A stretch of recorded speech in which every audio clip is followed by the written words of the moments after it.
On 25th April, Bohuslav Sobotka, leader of the Czech Social Democratic Party, introduced changes in his shadow cabinet after the party's recent political conference.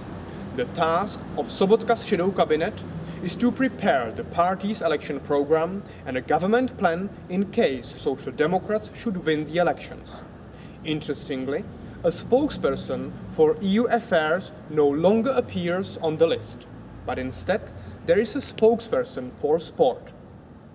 This may be understandable considering marketing strategies or internal party business, but such steps obviously contradict Mr. Sobotka's criticism of Nečas's government, namely that it neglects European affairs.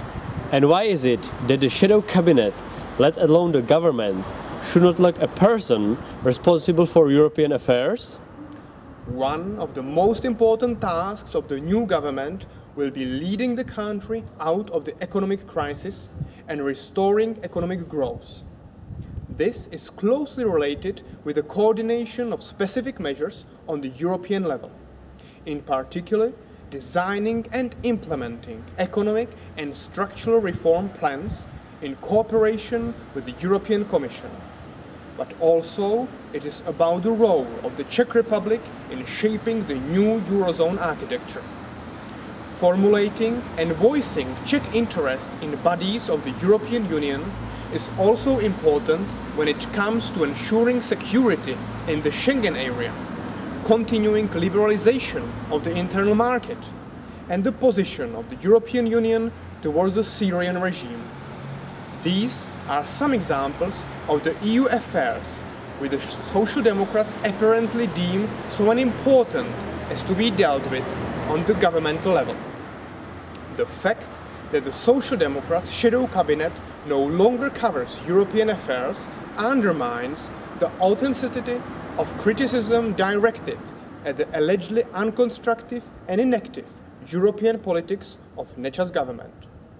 At the European Values think tank, we believe that the biggest opposition party, one that aspires to assume the main government responsibility, should have at least a spokesperson for European affairs, as it did previously.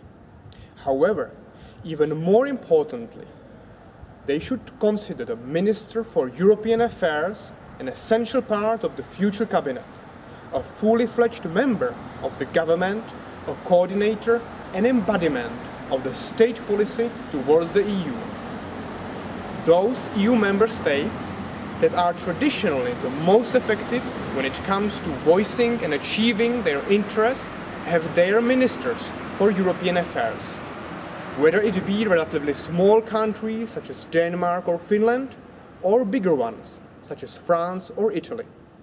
If the Czech Republic and Social Democrats take their statements about active and constructive protection of Czech interests in the European Union seriously, they should not omit European affairs in their government structure plans because of petty-minded inside reasons, as this is a matter of strategic and statesman-like importance.